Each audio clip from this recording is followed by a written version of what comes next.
Mr. President, show us the evidence. I'm Michael Smerconish, today in New York City. If Iran is truly on the verge of acquiring a nuclear weapon and refuses to negotiate the halt of that capability, then I support the United States taking preemptive action at the Fordo enrichment plant. But the public record is too muddled for any of us to reach that conclusion. Nothing about this inspires confidence. And with the stakes so high, I'm just not willing to take the word of any of the major players. Are you? Let's step back and consider what we've been told. For literally 3 decades, Benjamin Netanyahu has told us that Iran was on the brink of a nuclear weapon. If not stopped, Iran could produce a nuclear weapon in a very short time. It could be a year, it could be within a few months. Iran is so dangerous. Weeks away from having the fissile material for an entire arsenal of nuclear bombs. Iran will be capable of producing alone, without importing anything, nuclear bombs within 3 to 5 years. I get it. Never again. Never again. Netanyahu only needs to be right once.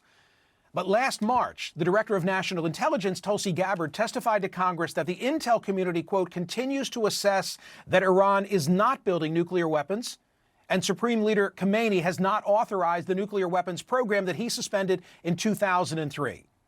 Gabbard's assessment was confirmed by Senator Mark Warner, the top Democrat on the Intel Committee. There's been no change in the intelligence that was Director Gabbard, the DNI, put out in March that's saying Iran had not made a move towards a nuclear weapon. I think Gabbard's comments in March were correct, and it's, to my mind, fairly dangerous that the president blows that assessment off as cavalierly as he did. Warner's no friend of Gabbard. Like all the Democrats, he voted against her confirmation. Now fast forward to June 8th. That's the Sunday before the Thursday night attack. On that day, Trump gathered his war cabinet at Camp David. Gabbard was not present. Reportedly, she herself had National Guard duty that weekend, but you'd think the DNI could get out of that responsibility in such a moment of importance. And there are reports suggesting that there's now a chasm between the commander-in-chief and his own DNI. 2 days later, on June 10, she posted a highly produced 3-minute video which she shared her reflections upon having recently visited Hiroshima, Japan, the first city to be targeted by a nuclear weapon during wartime. I recently visited Hiroshima in Japan and stood at the epicenter of a city that remains scarred by the unimaginable horror caused by a single nuclear bomb dropped in 1945, 80 years ago. What I saw, the stories that I heard, the haunting sadness that still remains. This is an experience that will stay with me forever. According to Politico, Trump saw the unauthorized video and became incensed, complaining to associates at the White House that spoken out of turn. Trump himself has been publicly suspect. On Monday, 3 days before the attack, Trump told Netanyahu in a phone call that he hoped he could negotiate a deal with the Iranians and therefore opposed military action at that time. Israel struck Iran on the night of Thursday, June 12, June 13 local time.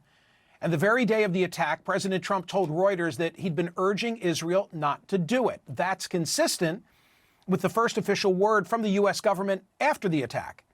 It came from Secretary of State Marco Rubio. It was posted at whitehouse.gov, and it said this: "Tonight, Israel took unilateral action against Iran. We are not involved in strikes against Iran, and our top priority is protecting American forces in the region. Israel advised us that they believe this action was necessary for its self-defense. President Trump and the administration have taken all necessary steps to protect our forces and remain in close contact with our regional partners. Let me be clear, Iran should not target U.S. interests or personnel." But by the next day, President Trump was singing a different tune. According to the New York Times, he was influenced by what he'd watched that morning on Fox News. Quote, "But as the night wore on and the Israelis landed a spectacular series of precision strikes against Iranian military leaders and strategic sites, Mr. Trump began to change his mind about his public posture. When he woke on Friday morning, his favorite TV channel, Fox News, was broadcasting wall-to-wall imagery of what it was portraying as Israel's military genius.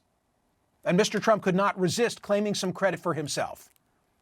And soon the pronouns changed. The president was now using we to refer to the operation and asserted that where he'd given Iran 60 days to act, the Israeli action came on day 61, implying that his public admonitions of Netanyahu were a ruse. But there's reason to believe that the assertion of a ruse was itself a ruse.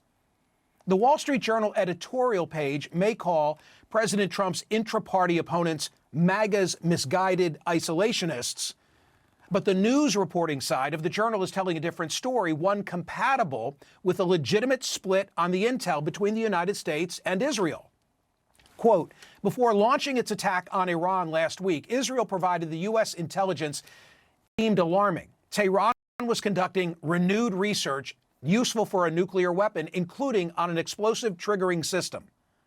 But U.S. officials briefed by the Israelis weren't convinced that the information pointed to a decision by Tehran to build a bomb, according to a senior intelligence official, another U.S. official, and two congressional aides familiar with the discussions. The gap between Israel's assessment of Iran's nuclear program and that of the U.S. helps explain why the two allies haven't been aligned in recent days on dealing with Tehran. In addition, some have claimed the International Atomic Energy Agency's report on Iran last month gave rise to Israel's attack. Not so, says Rafael Grossi, head of the agency. Grossi states in that report, we do not have any indication there is a systemic program in Iran to manufacture a nuclear weapon. He added that the IAEA doesn't speculate and that any military action is a political decision not related to what they're saying. For his part, Prime Minister Netanyahu still claiming last weekend that the evidence was rock solid. As he put it, quote, the intel we got and we shared with the United States was absolutely clear that they were working in a secret plan to weaponize the uranium. They were marching very quickly. And if anything, President Trump has gotten more emphatic in his statements. Here's what he said yesterday.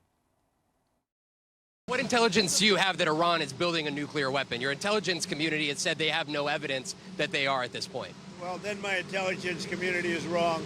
Who in the intelligence community said that? Your Director of National Intelligence, Tulsi Gabbard. She's wrong. But in light of what we know, or we've been allowed to know, the stakes are too high for us to trust mere assertions by Netanyahu and Trump. If it's so clear, show us the evidence, or at least show it to Congress and let them vote. After all, where Iran has not directly attacked the United States, President Trump arguably lacks the authority under the War Powers Act to launch an unprovoked attack on Iran. The silence from Senate Minority Leader Chuck Schumer and Democratic House Leader Hakeem Jeffries has been deafening. Why aren't they demanding a congressional say? Kudos to Senator Tim Kaine, Congressman Ro Khanna, Republican House member Thomas Massie for asserting this issue. And how disappointing that more members are apparently more intent on staying clear of the controversy than reasserting congressional control over when the United States goes to war. As Peggy Noonan wrote in the Wall Street Journal yesterday, Congress should rush to rescue its rightful constitutional role and take a stand in the war drama as it was elected to do. None of us knows how this is going to end. Maybe it will be a successful instance of U.S. intervention. I pray that's the case. I share President Trump's desire to prevent Iran from having a nuclear weapon. Maybe we bomb Fordo and put this chapter in the history books alongside helping South Korea repel northern invasion, which prevented communist expansion, removing Manuel Noriega in Panama, driving Saddam Hussein from Kuwait in the first Gulf War, and ending a civil war which included ethnic cleansing in Bosnia and forcing the Serbian withdrawal from Kosovo. But the record is also replete with instances of intervention that didn't end as intended. Vietnam, our efforts to stabilize Lebanon, Afghanistan, Iraq, all of which candidate Trump seemed to recognize when he promised no more forever wars. Of course, no war ever begins as a forever war. They just take on unintended consequences when stuff happens.